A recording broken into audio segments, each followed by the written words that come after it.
نہیں قریب آؤں گا تمہارے، ڈر کیوں رہی ہو مہر؟ پلیز مجھ سے یوں مت ڈرو کہ مجھے اپنے انسان ہونے پہ شبہ ہونے لگے۔ ذکی کی بات سن کے وہ کچھ اور سمٹ کے بیٹھی تھی۔ کمرے میں اے سی چل رہا تھا، پھر بھی مہر کو گھٹن ہو رہی تھی۔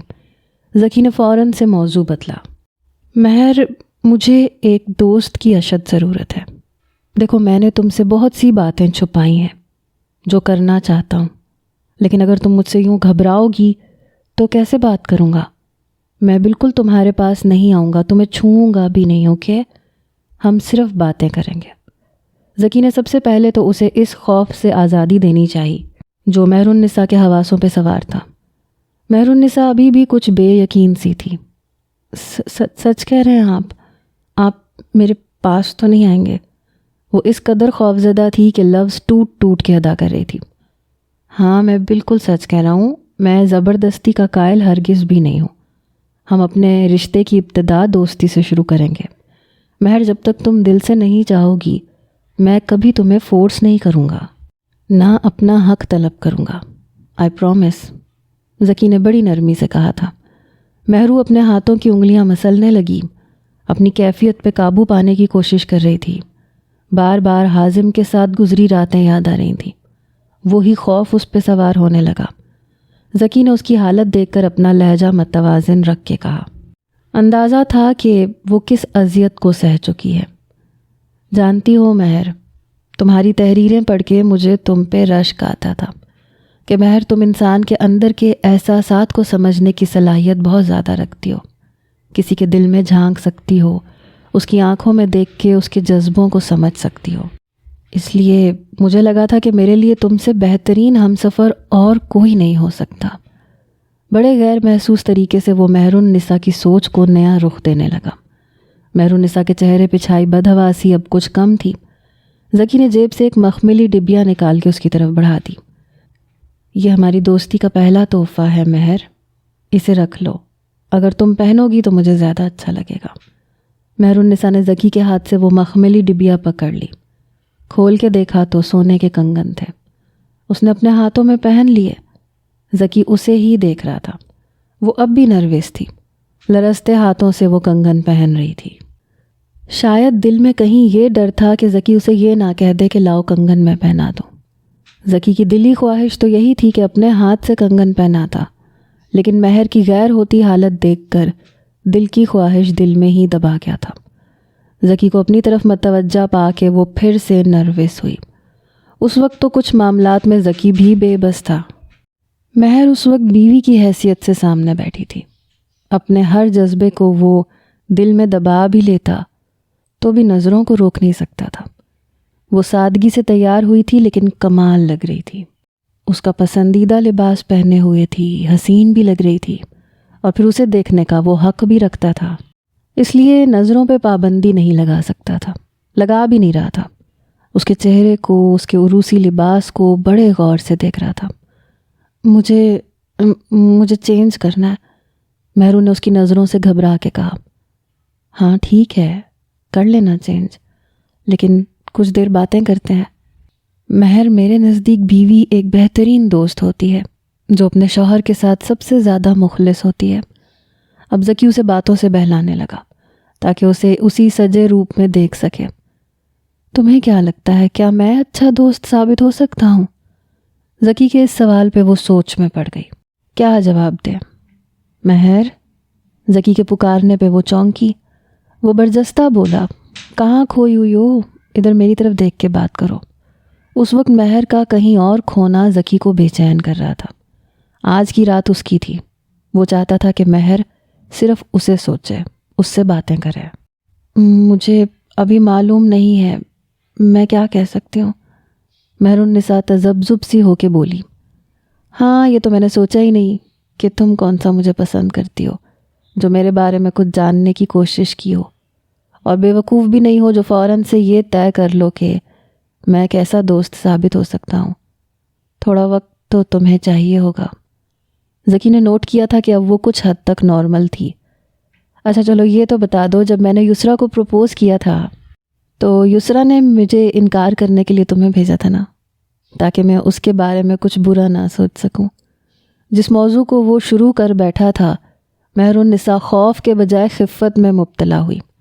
جو وہ کہہ رہا تھا وہ سچ تھا، لیکن مہر النساء چپ تھی۔ کیسے یسریٰ کی بات ذکی کو بتاتی؟ یہ تو غلط بات ہو جاتی۔ ہم دوست ہیں مہر، اس لیے یہ مت سوچو کہ میں یسریٰ سے کوئی ذکر کروں گا۔ تمہاری ہر بات میرے لیے امانت کا درجہ رکھتی ہے۔ ذکی کو اس بات میں دلچسپی نہیں تھی کہ یسریٰ نے انکار کیوں کیا، کیونکہ وجہ وہ جانتا تھا۔ بس مہر النساء سے باتیں کرنا چاہتا تھا، اس کی گھبراہٹ دور کرنا چاہتا تھا۔ اسی طرح یسریٰ کی باتیں میرے لیے بھی امانت کا درجہ رکھتی ہیں۔ میں کیوں بتاؤں کہ کیا وجہ تھی؟ مہر النساء کی بات پہ وہ مسکرانے لگا۔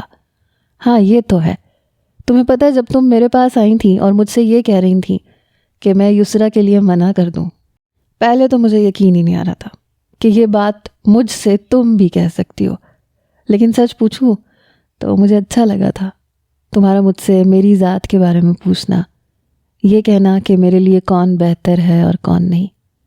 تبھی میں نے تمہارے بارے میں پہلی بار سوچا تھا کہ ہم اچھے دوست بن سکتے ہیں، اور ایک اچھے دوست بننے کے لیے ہمارے درمیان ایک بہت اچھی انڈرسٹینڈنگ اور جائز رشتہ ہونا بہت ضروری ہے۔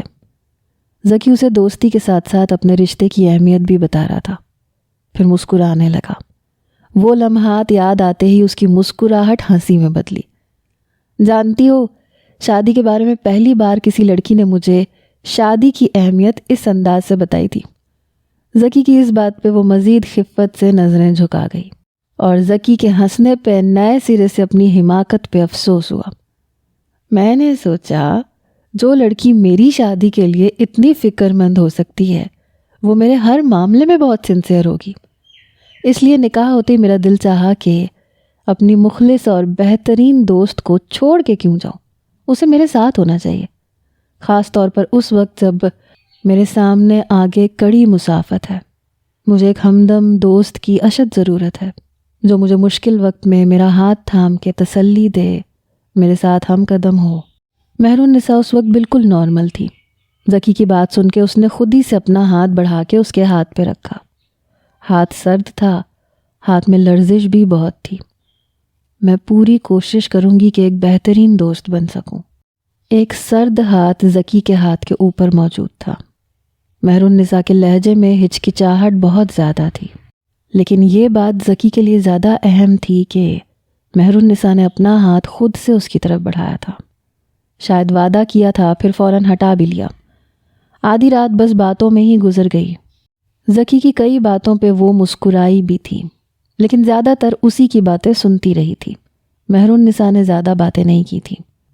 ذکی نے باتوں کے دوران مہر النساء کے ہاتھ پہ ہاتھ رکھا تھا۔ اب اس کا ہاتھ سرد نہیں تھا۔ پھر اس کا ہاتھ پکڑ کے اس کے ہاتھوں پہ لگی مہندی دیکھنے لگا۔ اصل مقصد اس کے ہاتھ کو پکڑنا تھا۔ نائس، کس نے لگائی ہے؟ وہ مہندی کے نقش و نگار دیکھ کے بولا۔ مہرو پھر سے کچھ نروس ہوئی۔ زیب نے، اس نے دھیرے سے جواب دیا۔ میں چینج کرنا چاہتی ہوں، پلیز۔ مہرو نے اپنا ہاتھ ذکی کے ہاتھ سے پیچھے کیا، اٹھ کے الماری کے پاس چلی گئی۔ ایک گہری سانس ذکی نے لی۔ صبر کا امتحان تو شاید اب شروع ہوا تھا۔ وہ اٹھ کے صوفے پہ جا کے لیٹ گیا۔ کمرے میں سجے گلاب اور کمرے کی سجاوٹ اندر کچھ ادھم مچا رہے تھے، لیکن اسے اپنے آپ پر کنٹرول بہت تھا۔ آنکھیں بند کر چکا تھا۔ مہر النساء جب واش روم سے باہر آئی تو سادے لباس میں تھی۔ ذکی کو صوفے پہ دیکھ کے کچھ مطمئن ہوئی۔ مہر النساء بیڈ پہ سو گئی تھی۔ صبح کا ناشتہ حدیقہ بیگم اور اشتیاق صاحب کے ساتھ ہی دونوں نے کیا تھا۔ مہر النساء کے چہرے پہ مسکراہٹ تھی، اطمینان تھا۔ نہیں تھا تو بس خوف کہیں نہیں تھا۔ ناشتے کے دوران حدیقہ مہر النساء سے باتیں کرتی رہیں۔ انہی سے مہر النساء کو معلوم ہوا کہ ان لوگوں کی لاہور کی فلائٹ دوپہر کی ہے، ابھی کچھ دیر میں ہی وہ واپس چلے جائیں گے۔ اتنی جلدی کیوں؟ کچھ دن تو آپ یہاں رکتی۔ مہر النساء کو حدیقہ بیگم کے اتنی جلدی چلے جانے کا سن کے افسوس ہو رہا تھا۔ اب تم آنا ذکی کے ساتھ لاہور، بہت سے دن میرے پاس رہنا۔ انہوں نے بہت پیار سے اس کے رخسار کو پیار سے چھو کے کہا تھا۔ ایئرپورٹ پہ وہ دونوں اشتیاق صاحب اور حدیقہ بیگم کو چھوڑنے گئے تھے۔ واپسی پہ گھر کے بجائے ذکی مہر النساء کو سمندر لے آیا تھا۔ کافی دیر وہ وہیں گھومتے رہے۔ اس بار مہر النساء بھی ذکی سے باتیں کرنے لگی۔ اپنی پسند بتانے لگتی، کبھی اس کی پسند کے کھانے کا پوچھنے لگتی۔ شام کو ذکی اسے اس کے گھر ملوانے لے گیا، ہلکے سے فینسی سوٹ میں مسکراتی ہوئی مہر النساء جب ماں کے گلے لگی تو ان کے اندر کہیں سکون سا اترا۔ میری بیٹی خوش تو ہے نا، اس کی والدہ نے سینے سے لگا کے دریافت کیا تھا۔ بہت خوش ہوں امی۔ یہ لفظ نہیں تھے، اس کی والدہ کے لیے دنیا کی ہر چیز سے بڑھ کر کوئی نعمت تھی جو بیٹی کے چند لفظوں سے انہیں ملی تھی، کیونکہ مہرو کے الفاظ اس کے چہرے پہ چھائی خوشی کی ترجمانی کر رہے تھے۔ نیاز صاحب ذکی سے باتیں کرتے رہے، چائے سب نے ساتھ ہی پی۔ ڈنر تک وہیں رکنے کا ارادہ تھا۔ ڈنر پہ زیب اور ارمان بھی پہنچ گئے۔ زیب نے بہت عرصے بعد مہرو کے چہرے پہ رونق دیکھی تھی۔ ارمان ذکی سے گلے ملا، مہرو کے سر پہ بھائی بن کے ہاتھ رکھا۔ ہمیشہ یوں ہی ہنستی مسکراتی رہو۔ ارمان بھی بہت خوش تھا۔ ڈنر ہلکے پھلکے انداز میں اور ہنسی کے دوران کیا گیا۔ ذکی اب آپ ہمارے گھر دعوت پہ کب آئیں گے؟ زیب نے ان کی واپسی کا سن کے کہا۔ وہ آپ مہر سے پوچھ لیں، یہ جب کہے گی میں اسے لے آؤں گا۔ ہر بات پر وہ مہر النساء کو ہی اہمیت دے رہا تھا۔ واپسی پہ وہ بہت خوش اور مطمئن تھی۔ رخصتی کا فیصلہ اس وقت اتنا بھی برا نہیں لگ رہا تھا جتنا کل اپنے گھر سے رخصت ہوتے ہوئے لگ رہا تھا۔ گھر پہنچ کے ذکی اس سے پوچھنے لگا کہ وہ زیب کے گھر کب جانا چاہتی ہے۔ پھر اسی کے کہنے پہ اسے زیب کے گھر بھی لے کے گیا۔ ہر بات وہ مہر النساء سے پوچھتا تھا۔ کافی دن گزر چکے تھے۔ مہر النساء گھر کی ساری ذمہ داری سنبھال چکی تھی، ذکی کے سب کام خود کرتی تھی۔ مگر عجیب بات یہ تھی کہ ذکی نے اس سے ابھی تک پانی کا گلاس بھی نہیں مانگا تھا۔ وہ اپنے کام خود کرنے کا عادی تھا۔ اب وہ ذکی سے کافی بے تکلفی سے بات کر لیتی تھی۔ ابھی تک ذکی نے اسے چھوا نہیں تھا، بس اس سے بات ہی کرتا تھا۔ لیکن آج رات گھر لوٹتے ہی وہ پہلی بار مہر سے بڑے بے تکلف انداز سے ملا۔ مہر النساء نے دروازہ کھولا۔ اندر آتے ہی اسے سلام کرتا وہ فریش ہو کر کھانے کے دوران اس کی دن بھر کی روٹین پوچھنے لگتا تھا، لیکن آج اندر داخل ہوتے ہی اسے اپنے ساتھ لگا کر سلام کیا۔ اور عجیب بات یہ تھی کہ مہر النساء چاہ کر بھی ذکی سے پیچھے نہیں ہٹ سکی، نہ اسے روک پائی۔ بس چند لمحوں کی بات تھی۔ اپنے دونوں بازو ذکی نے مہر النساء کی گلے میں حمائل کیے، اسے سلام کیا، اپنے ساتھ لگایا۔ مہر النساء کچھ پل تو وہیں فریز سی ہو کے کھڑی رہی۔ وہ سمجھ ہی نہیں پائی کہ چند لمحوں میں اس کے ساتھ ہوا کیا ہے۔ دل یا تو دھڑکنا بھول گیا تھا یا شاید پہلی بار ذکی کے نام پہ دھڑکا تھا۔ اس کی دھڑکنوں کو پل میں بے ترتیب کر کے وہ پیچھے ہٹ کے بولا، مہر جلدی سے کھانا لگا دو، بہت بھوک لگی ہے۔ اس کے رخسار پہ ہلکے سے چٹکی بھر کے بڑی اپنائیت سے کہتے ہوئے وہ اپنے کمرے میں چلا گیا۔ مہر النساء وہیں کھڑی کی کھڑی رہ گئی۔ ذکی نے بہت عام سے انداز میں کہا تھا جیسے وہ روز بات کرتا تھا۔ مہر النساء کو لگا شاید بے دہانی میں یہ سب کر گیا ہے، کیونکہ ذکی کے چہرے پہ ایسا کوئی تاثر نہیں تھا۔ اس نے خود کو جھٹکا، کچن میں چلی گئی، کھانا گرم کر کے لگایا۔ ذکی نہا کے عام سے ٹراؤزر شرٹ میں باہر آیا۔ جان بوجھ کر ذکی نے آج فاصلہ ختم کیا تھا، وہ بھی بالکل نارمل انداز سے، جیسے کچھ ہوا ہی نہ ہو۔ دل کی بڑی شدت سے خواہش تھی، اس لیے دل کو روکا نہیں تھا۔ اس بار مہر النساء کے سامنے بیٹھنے کے بجائے اس کے برابر بیٹھ گیا۔ مہر النساء اپنی پلیٹ میں سالن ڈال چکی تھی، ذکی کے لیے پلیٹ اس کے سامنے رکھنے لگی۔ آج ایک پلیٹ میں کھاتے ہیں مہر؟ ذکی نے اپنی پلیٹ واپس رکھ دی، پہلا نوالا مہرو کی طرف بڑھایا۔ مہر النساء کچھ حیران تھی، کچھ متذبذب سی تھی، دل الگ سے راگ سنانے لگا تھا۔ جانتی ہو مہر، میرے دادا کیا کہتے تھے؟ وہ کہتے تھے بیوی کو اپنے ہاتھ سے کھلانے سے محبت بڑھتی ہے۔ گھر آتے ہی بیوی کو پیار کی نظر سے دیکھنا ثواب ہے، اس سے پیار کا اظہار کرنا سنت نبوی ہے۔ میرے دادا میرے بہت بہت اچھے دوست تھے مہر۔ اب اسے کھاؤ، آج ہم صرف دادا کی باتیں کریں گے۔ ذکی نے جب مہر کو نوالے کھلانے کے لیے ہاتھ آگے بڑھائے اور اسے پیچھے ہٹتے دیکھا تو وضاحت دینے لگا۔ مہر النساء نے آگے بڑھ کر نوالا منہ میں ڈال لیا۔ دوسرا نوالا بھی جب ذکی نے اپنے دادا کا کوئی قصہ سناتے ہوئے اس کی طرف بڑھایا تو وہ سبکی سی محسوس کرنے لگی۔ ذکی میں خود کھا لوں گی، مہر النساء کی بات پہ وہ اسے تعجب سے دیکھنے لگا، جیسے اس نے کوئی انہونی سی بات کر دی ہو۔ یعنی تم چاہتی ہو کہ میں اب ثواب بھی نہ کماؤں؟ کم آن مہر، اپنے ہاتھ سے بھی تو کھانا ہی ہے، میرے ہاتھ سے کھا لو، مجھ غریب کا بھی کچھ بھلا ہو جائے گا۔ ویسے تو نیکیاں کرنے کا موقع کم ہی ملتا ہے، اب یہ تو ایسی نیکی ہے جس میں میرے دل کی خواہش بھی شامل ہے۔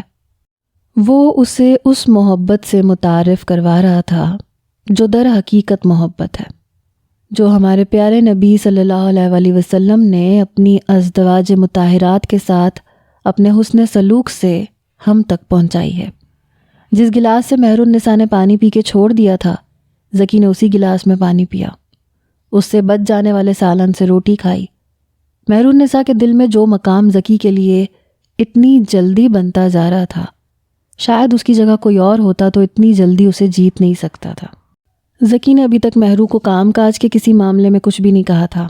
اگر وہ کبھی کچھ لیٹ ہو جاتی تو زکی خود ہی اس کا اور اپنا ناشتہ کچن میں کھڑا تیار کر رہا ہوتا۔ اگر وہ یہ کہتی کہ آپ نے مجھے جگایا کیوں نہیں، تو کہہ دیتا کہ ابھی میں ایک ناشتے کے لیے تمہاری نیند کو خراب نہیں کر سکتا مہر۔ کیوں زکی، اس میں کیا حرج ہے؟ آپ مجھے جگا دیتے، میں ناشتہ بنا دیتی۔ چائے کی کیتلی مہر نے اسٹو پہ رکھتے ہوئے کہا، یہ تو معمولی سی بات تھی، یہ سب تو عورت کی ڈیوٹیز میں شامل ہے، شوہر کا ناشتہ لگانا، اس کی ضروریات کو پورا کرنا، اور اکثر شوہر بیویوں کو بے دھڑک جگا ہی دیتے ہیں۔ لیکن زکی کی باتیں الگ تھیں۔ کہنے لگا، مہر، میرے دادا کہتے تھے کہ مرد کی یہ شان نہیں ہے کہ وہ سوئی ہوئی بیوی کو بس اس وجہ سے جگا دے کہ وہ اس سے اپنے کام کروا سکے، اور مجھے بھی یہ بات اچھی نہیں لگتی۔ میں تمہیں صرف اس لیے جگا دوں کہ مجھے ناشتہ کرنا ہے۔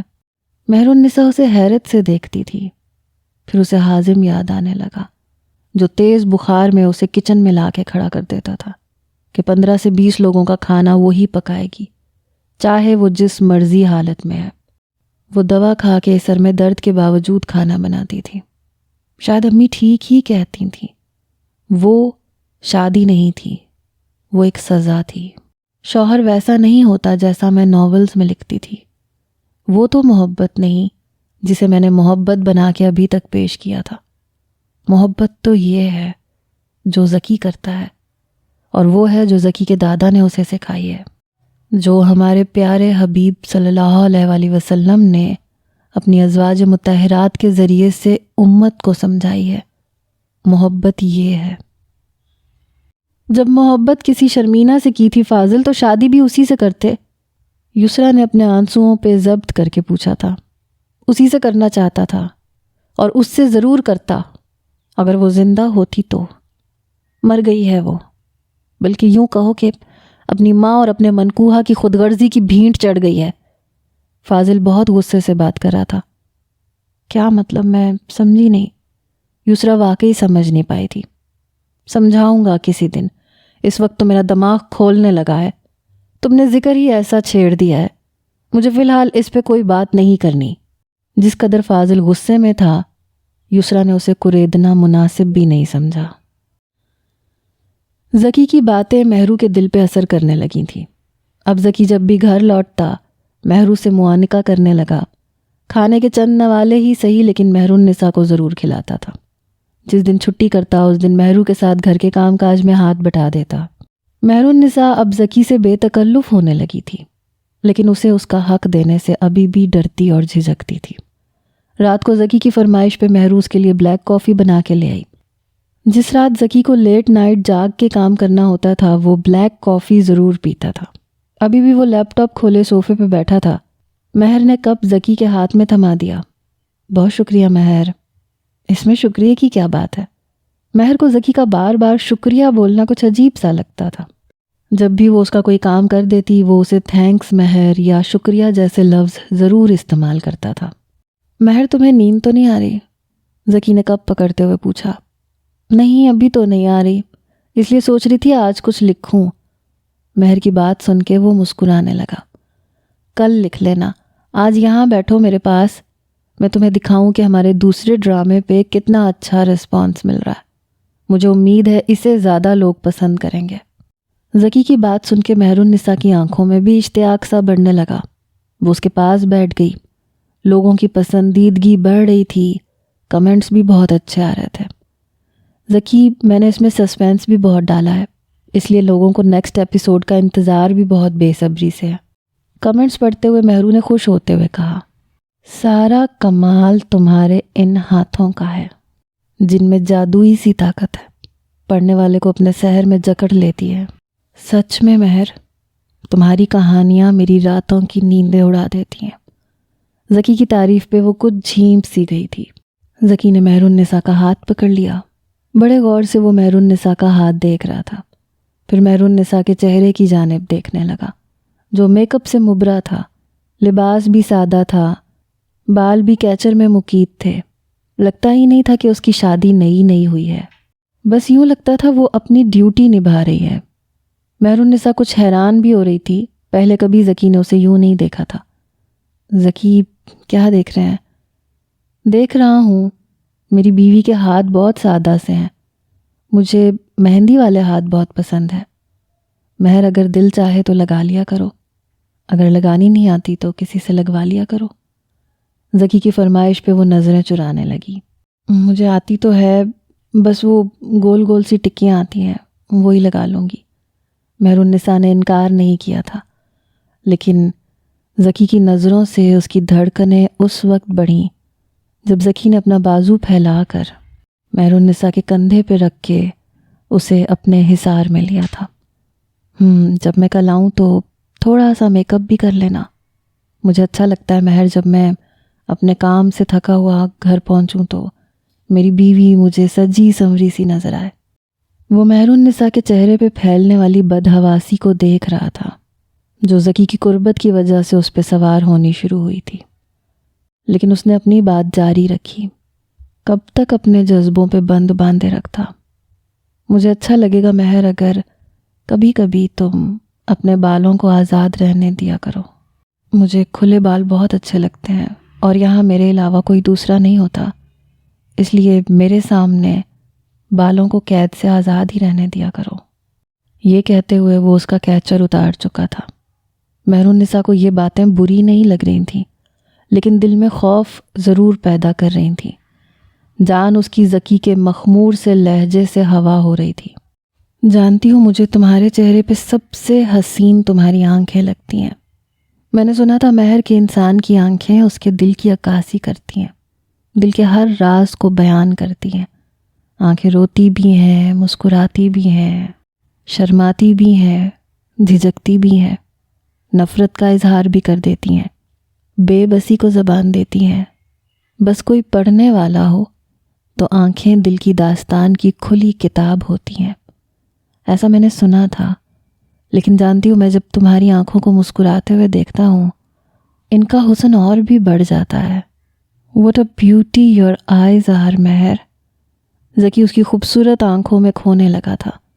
مہر النساء ابھی تک ذکی کی باتوں سے صرف دل کی تیز ہوتی دھڑکنوں کو سن رہی تھی، لیکن اس آخری فقرے کو سننے کے بعد ایک اور تلخ یاد اور آواز اس کے ذہن کے پردے پہ گونجنے لگی۔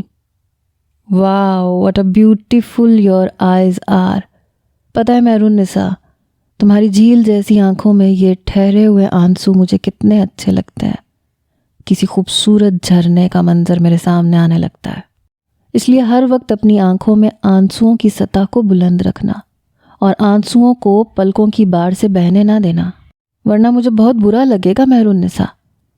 حازم کے کہے جملوں نے اس کے دل میں حشر سا برپا کیا تھا۔ اس کی آنکھوں میں آنسو بھرنے لگے۔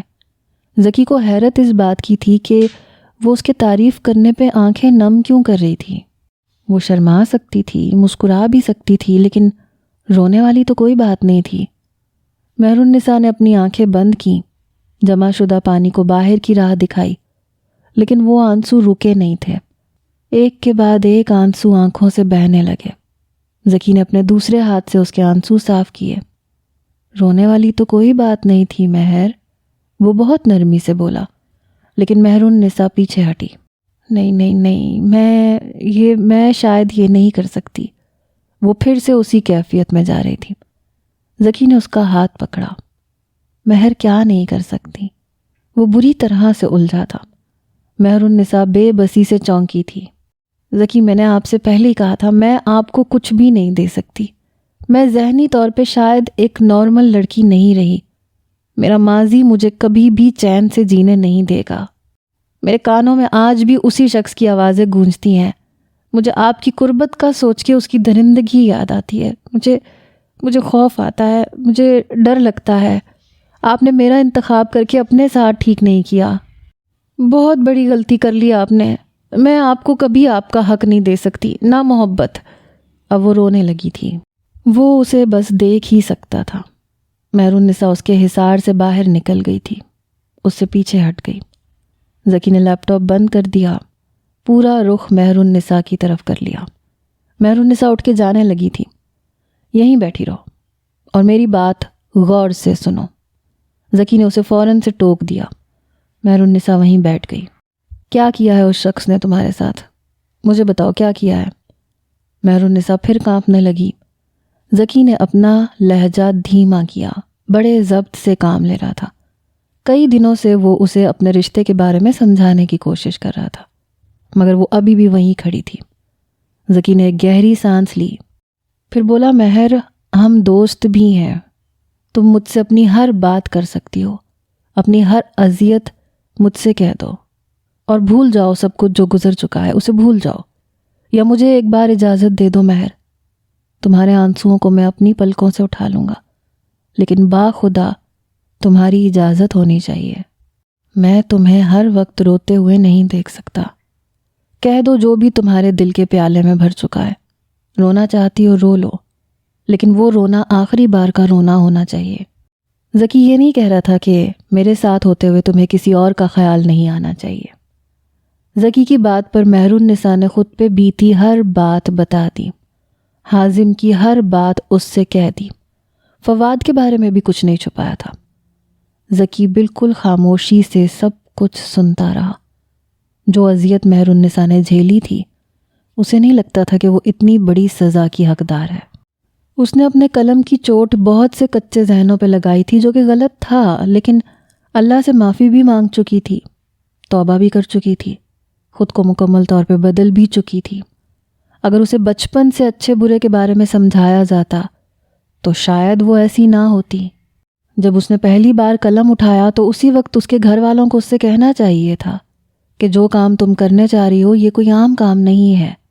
یہ ذہن سازی ہے جو اچھی طرف بھی راغب کر سکتی ہے اور بری طرف بھی. قلم ایک بہت بڑی ذمہ داری ہے. مہرالنساء روتے روتے اسی صوفے پہ سو چکی تھی. ذکی نے تکیہ اس کے سر کے نیچے رکھا, اس پہ لحاف دیا اور خود بیڈ پہ لیٹ کے مہرالنساء کے بارے میں سوچنے لگا. جب مہرالنساء کی آنکھ کھلی تو ذکی جا چکا تھا. مہرالنساء کو اب اس بات پہ افسوس ہو رہا تھا کہ اس نے کیوں ذکی سے ہر بات کہہ دی. شوہر کہاں ایسی باتیں سنتے اور برداشت کرتے ہیں. شوہروں کے سوچنے کا انداز الگ ہوتا ہے. وہ کبھی اپنی بیوی کے منہ سے اس کے کسی عاشق کے بارے میں نہیں سن سکتے, اور پھر وہ فواد کے بارے میں بھی اسے اپنی ہر بات بتاتی چلی گئی. شوہر اپنی بیوی کے سابقہ شوہر کے بارے میں بھی کوئی بات سننا پسند نہیں کرتا, لیکن وہ حازم کی ہر بات بھی اس سے کہہ چکی تھی. اب وہ پریشان تھی. ذکی جا چکا تھا. پتہ نہیں وہ اس کے بارے میں کس انداز سے سوچ رہا ہوگا. مہرالنساء کو اب ذکی کے حوالے سے فکر سی لگ گئی. اپنی غلطی کا احساس شاید اسے غلطی کرنے کے بعد ہی ہوتا تھا. ذکی اکثر شام میں واپس آ جاتا تھا, لیکن شام سے رات ہو گئی. مہرالنساء کو اس وقت ذکی کی فکر تھی, اس لیے اس نے اپنے وارڈروب سے خوبصورت سا لباس نکال کے پہنا, میک اپ بھی کیا, بال بھی کھلے چھوڑے, کھانے میں بھی ہر چیز ذکی کی پسند کی بنائی. پورا دن بس اس بات کی فکر ستاتی رہی. لیکن رات کے 8 بجے اچانک بے موسم کی بارش نے جل تھل مچا دی. پہلے پہل تو مہرالنساء لاؤنج کی کھڑکی سے باہر مین روڈ پہ اور پارکنگ ایریا میں دیکھتی رہی. شادی کے بعد سے ابھی تک ذکی کبھی بھی 6 بجے سے زیادہ لیٹ نہیں ہوا تھا, اور اب 10 بج چکے تھے. مہرالنساء نے اسے کال کی تو موبائل آف تھا. مہرالنساء نے فاضل کو کال کر کے پوچھا تو اس نے کہا کہ ذکی تو کب سے جا چکا ہے. اب وہ پریشان ہونے لگی کہ شاید مہرالنساء کی باتیں ذکی پہ گراں گزری ہیں, اسی لیے اس نے فون آف کر دیا. اصل جان لبوں پہ تب آئی جب بارش نے تیز طوفان کا روپ دھار لیا.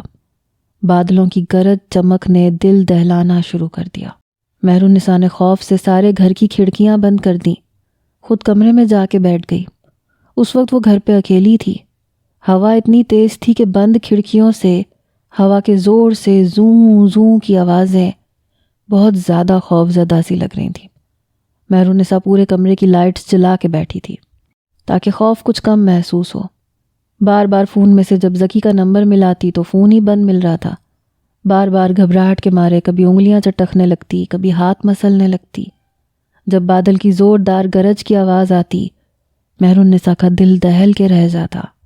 آنکھوں کے سامنے بارش کا وہی منظر گھومنے لگتا جس رات وہ بھاگی تھی۔ پوری رات وہ بارش میں بھیگتی رہی تھی۔ رات کے 12 بج چکے تھے لیکن ذکی کا کچھ پتہ نہیں تھا۔ مہرالنساء کا ضبط جواب دے چکا تھا۔ اب وہ رونے لگی۔ نہ جانے ذکی ابھی تک آیا کیوں نہیں، وہ میرا کتنا خیال رکھ رہا تھا، میں نے نہ جانے کیوں خود پہ خوف طاری کر لیا۔ وہ منہ سے کچھ نہیں کہتا لیکن اس کی آنکھیں مجھ سے شکوہ کرتی ہیں۔ میرا شوہر ہے، وہ مجھ سے اپنا حق چاہتا ہے، اگر چاہے تو زبردستی بھی مجھ سے اپنا حق وصول کر لے، کون ہے جو اسے روک سکتا ہے؟ حازم جیسا ہوتا تو لمحہ بھی انتظار نہ کرتا، فواد جیسا ہوتا تب بھی اپنی خواہش کو پسے پشت ڈال کے میری ذہنی حالت کو اہمیت نہ دیتا۔ میرا خوف میرا مسئلہ ہے، مجھے کو حل کرنا پڑے گا، میں کیوں اپنی زندگی اپنے ہاتھوں سے برباد کر رہی ہوں؟ ایک بارش کا خوف، اس پہ اپنی غلطی، اس پہ ندامت۔ وہ سوچ چکی تھی کہ ذکی واپس آ جائے، وہ اس سے معافی مانگ لے گی۔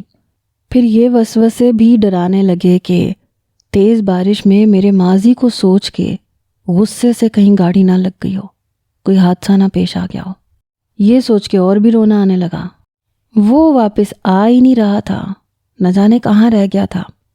رات کے 2 بج گئے، نہ بارش رک رہی تھی نہ ذکی واپس آیا۔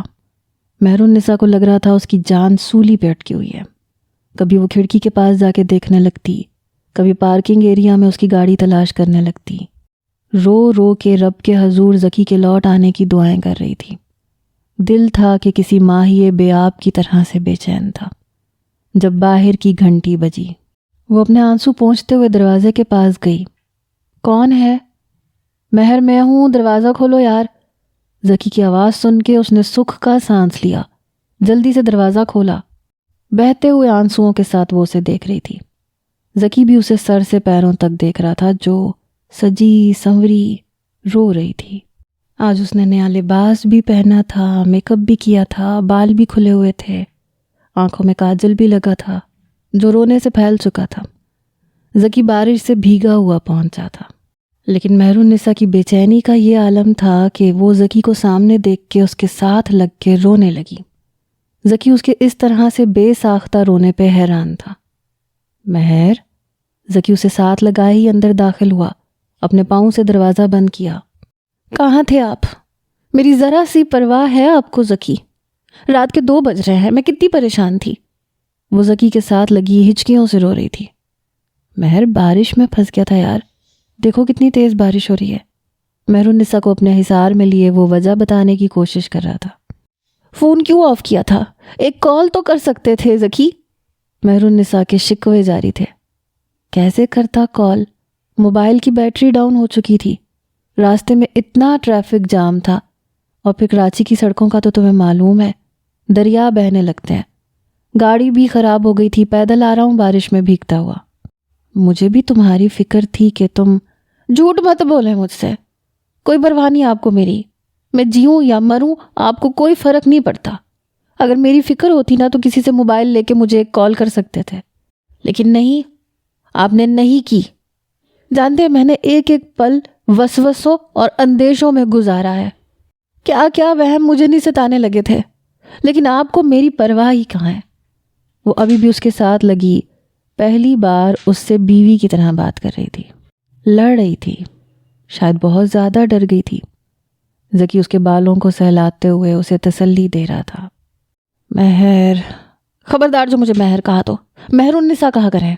اتنا پیار نہیں ہے آپ کو مجھ سے جتنا میرے سامنے جتانے کی کوشش کرتے ہیں، ورنہ کہیں سے کرتے مجھے فون ضرور کرتے ہیں۔ مہرالنساء کا غصہ اپنی جگہ بجا تھا۔ ضرور کر لیتا اگر تمہارا نمبر یاد ہوتا تو۔ ذکی نے فوراً سے اپنی غلطی کا اعتراف کیا، لیکن ذکی کے جواب پہ مہر النساء برجستہ اس سے پیچھے ہٹی، بڑے تعصب سے اسے دیکھنے لگی۔ یہ محبت ہے آپ کی ذکی، آپ کو میرا نمبر تک یاد نہیں ہے؟ مہر، مجھے کسی کا بھی نمبر یاد نہیں ہے، وہ سب موبائل میں سیو ہوتے ہیں، ذکی نے وضاحت کی۔ لیکن میرا نمبر یاد ہونا چاہیے تھا، میں سب نہیں ہوں، میں آپ کی بیوی ہوں، لیکن آپ کو مجھ سے محبت ہوتی تو نمبر یاد ہوتا نا۔ آپ کو میری ذرا پرواہ ہی نہیں ہے، محبت تو صرف میں نے آپ سے کی ہے۔ بار بار میں کھڑکی سے دیکھ رہی تھی، باہر سے گزرتی ہر گاڑی پہ یہ دعا کر رہی تھی کہ وہ آپ کی ہو، آپ خیریت سے گھر پہنچ جائیں۔ کئی بار میں نے آپ کو کال کی، حالانکہ مجھے پتا تھا آپ کا فون آف ہے، لیکن پھر بھی میں نے بہت ساری کالز کی تھیں۔ آپ کو میرا سجنا سنورنا پسند تھا، اس لیے میں آپ کے لیے تیار بھی ہوئی تھی۔ وہ نہ جانے اس پہ کیا جتانا چاہ رہی تھی، اپنی محبت کا اظہار بھی روتے ہوئے کر رہی تھی، اور وہ اسے دیکھ کے مسکرا رہا تھا۔ ادھر دیکھو مہر، ذکی نے مہر النساء کا چہرہ اپنے دونوں ہاتھوں میں لیا۔ ایک دم مہر النساء کی بولتی بند ہو گئی۔ میں جانتا ہوں میری مہر مجھ سے بہت محبت کرتی ہے، بس ایک میں ہی نکما ہوں جو تمہاری محبت کی قدر نہیں کر پاتا۔ ذکی کی باتیں اسے اندر سے زیر کر رہی تھیں۔ وہ فوراً سے ہر الزام خود پہ لے لیتا تھا۔ اسے دیکھ کے کہیں سے یہ نہیں لگ رہا تھا کہ وہ رات والی باتوں پہ اس سے ناراض ہے۔ پھر اپنے ہاتھ اس کے چہرے سے ہٹا کے بولا، ٹھنڈ لگ رہی ہے مہر، اگر تم اجازت دو تو کپڑے تبدیل کر لوں، ورنہ اگر میں بیمار پڑ گیا تو تمہیں ہی سنبھالنا پڑے گا۔ مہر النساء کو اب احساس ہوا تھا کہ اس نے ذکی کو بیٹھنے کا موقع بھی نہیں دیا، نہ پانی کا پوچھا، بس گلے شکوے میں پہل کی۔ آئی ایم سوری، آپ چینج کریں، میں کھانا لگاتی ہوں۔ اپنے آنسو پونچھتے ہوئے وہ کچن میں چلی گئی۔ مہر النساء نے کھانا گرم کر کے لگا دیا۔ آج شاید ذکی کو بھوک کچھ زیادہ ہی لگی تھی، پھر وہ 1.5 میل پیدل چل کے آیا تھا، اس لیے مہر النساء کو پہلا نوالا کھلانا بھول گیا۔ بس اسے بارش میں گاڑی خراب ہونے، کراچی کی سڑکوں کا حال بتانے لگا اور کھانے میں مگن تھا۔ بھوک تو مہر النساء کو بھی بہت لگی تھی۔ وہ کب سے بھوکی روتی رہی تھی، پریشان بھی بہت ہوئی تھی، لیکن ذکی کے ہاتھ سے کھانے کی عادت سی ہو گئی تھی، اس لیے ایسا لگ رہا تھا جیسے کچھ کمی سی ہے۔ نہ جانے کیوں یہ بات بری لگ رہی تھی کہ ذکی نے اسے نوالا بنا کے نہیں کھلایا۔ بھوک جیسے مٹ سی گئی۔ اس نے تھوڑے سے چاول کھائے اور پلیٹ پیچھے کھسکا دی۔ ذکی اپنی باتوں میں مگن تھا۔ کھانا کھانے کے بعد اس نے مہر النساء کی پلیٹ کی طرف دیکھا۔ مہر، کھانا پلیٹ میں کیوں چھوڑا ہے؟ پتہ ہے میرے دادا کہتے تھے کہ اپنی پلیٹ بالکل صاف کرنی چاہیے۔ مہر النساء کو لگا تھا کہ ذکی اس کی پلیٹ دیکھے گا تو اسے یاد آ جائے گا کہ وہ روز اسے چند نوالے ضرور کھلاتا ہے، لیکن ذکی کو آج یاد نہیں تھا۔ آج تو مہر النساء کو ذکی کے دادا کی بات سن کے بھی اچھا نہیں لگ رہا تھا۔ میری بھوک ختم ہو چکی ہے، یہ بہانہ نہیں چلے گا، چلو منہ کھولو۔ ذکی نے چمچ میں چاول ڈالے تو مہرو کے دل کو تسلی ہوئی۔ ذکی 2 ماہ میں اس کے لیے کیا ہو چکا تھا وہ مہر النساء اب سمجھی تھی۔ شادی کے معنی اب سمجھ میں آ رہے تھے، کیسے 2 اجنبی ایک دوسرے کے لیے اتنے اہم ہو جاتے ہیں۔ یک جان 2 قالب ہونا کسے کہتے ہیں وہ اب معلوم ہو رہا تھا۔ ابھی بھی اسے اپنے دادا کی نصیحتیں سناتے ہوئے وہ کھانا کھلا رہا تھا۔ کھانے کے بعد گرما گرم چائے پی کے ذکی کی کچھ تھکن اتری۔ جب وہ سونے کے لیے صوفے پہ جانے لگا تو مہر النساء نے اپنی ہمت مجتمع کر کے بات شروع کی۔ ذکی، باہر ابھی بھی بارش ہو رہی ہے، بادل بھی گرج رہے ہیں، بجلی بھی چمک رہی ہے۔ مہر النساء نہیں چاہتی تھی کہ اب وہ اس سے دور رہے، اور خود سے کہہ بھی نہیں سکتی تھی کہ وہ اب اس کے لیے کتنی اہمیت رکھنے لگا ہے۔ ذکی نے اس کی بات سن کے سمجھا کہ وہ بارش سے خوف کھا رہی ہے۔ ذکی نے کھڑکیاں دوبارہ سے اچھی طرح بند کر دیں، پردے بھی کھڑکی کے سامنے پھیلا دیے۔ اب وہ صوفے پہ تکیہ رکھنے لگا جب مہر النساء نے نظریں چراتے ہوئے کہا، آج آپ یہیں سو جائیں، مجھے ڈر لگے گا تو آپ کا ہاتھ پکڑ لوں گی۔ مہر النساء کو پہلے تو ذکی نے حیرت سے دیکھا، پھر تکیہ رکھ کے بیڈ پہ لیٹ گیا۔ مہر النساء بھی اپنا تکیہ درست کر کے لیٹ گئی، لیکن جب ذکی کو بیگانہ بنے آنکھوں پہ بازو رکھے سوتے ہوئے دیکھا تو دل جل کے خاک سا ہوا۔ دل میں سوچنے لگی، میں ہی شاید بے وقوف تھی جو اتنی تیار ہوئی. کل تو سادگی میں تھی، تب تو بڑی تعریفیں کر رہے تھے، اور آج تو جیسے میں دکھ ہی نہیں رہی ان کو. مہرو کلس کے رہ گئی. پہلے تو جی چاہا کہ جا کے منہ دھو کے آ جائے، لیکن پھر بول پڑی. لوگ کتنے بے مروت ہوتے ہیں. بیوی اگر سادہ رہے تو تانے دیتے ہیں، اور اگر تیار ہو جائے تو نظر بھر کے دیکھتے بھی نہیں ہیں. مہرالنساء کی بات کانوں میں پڑتے ہی ذکی کو ایک جھٹکا سا لگا. دل کی گھنٹی بڑے زور سے بجی. او ہو، تو وہ کب سے مجھے اسی بات کا احساس دلانے کی کوشش کر رہی ہے، اور میں کیسے نظر انداز کر گیا. برجستہ ذکی نے اپنا بازو اپنی آنکھوں سے پیچھے ہٹایا. وہ ذکی کو ہی دیکھ رہی تھی، لیکن آنکھوں کے تصادم پہ گڑبڑا کے فوراً سے آنکھیں بند کر لیں. ذکی اس کی چوری پکڑ چکا تھا، اس لیے مسکرانے لگا. پھر خود ہی سے اس کے قریب آیا. مہر، ادھر میری طرف دیکھو. مہرالنساء نے نفی میں سر ہلایا. آپ کو نیند آ رہی ہے، آپ سو جائیں. مہر کی بات پہ وہ مسکرایا. نیند تمہاری باتوں نے اڑا دی ہے، پلیز آنکھیں کھولو. ذکی کی التجا پہ مہرالنساء نے خفگی سے آنکھیں کھولی تھیں. بہت حسین لگ رہی ہو. ذکی کی تعریف پہ بھی اس کا موڈ ٹھیک نہیں ہوا تھا. اب یاد آ رہا ہے، وہ بھی تب جب میں نے احساس دلایا. اب کیا فائدہ؟ مہرالنساء نے ناراضگی دکھائی. احساس دلانے کی ضرورت کیا تھی؟ پورا حق رکھتی ہو تم مجھ پہ. دل اگر میرے نام پہ دھڑکنے لگا تھا تو صاف کہہ سکتی تھی. میں تو کب سے تمہارا منتظر تھا. مہرالنساء خود ہی اس کے قریب آئی، اس کے بازو پہ سر رکھ کے لیٹ گئی. ذکی، میں خوش رہنا چاہتی ہوں. میں آپ کے ساتھ ایک خوشحال زندگی کی ابتدا کرنا چاہتی ہوں. آپ ٹھیک کہتے ہیں کہ برے ماضی کو حادثہ سمجھ کے بھول کے آگے بڑھ جانا چاہیے. ذکی اس کی بات سن کے اسے مزید قریب کر چکا تھا. زندگی حسین ترین ہو سکتی ہے اگر ماضی کے گزرے برے دنوں کو بھلا کر حسین وقت کے ساتھ قدم آگے بڑھا دیا جائے.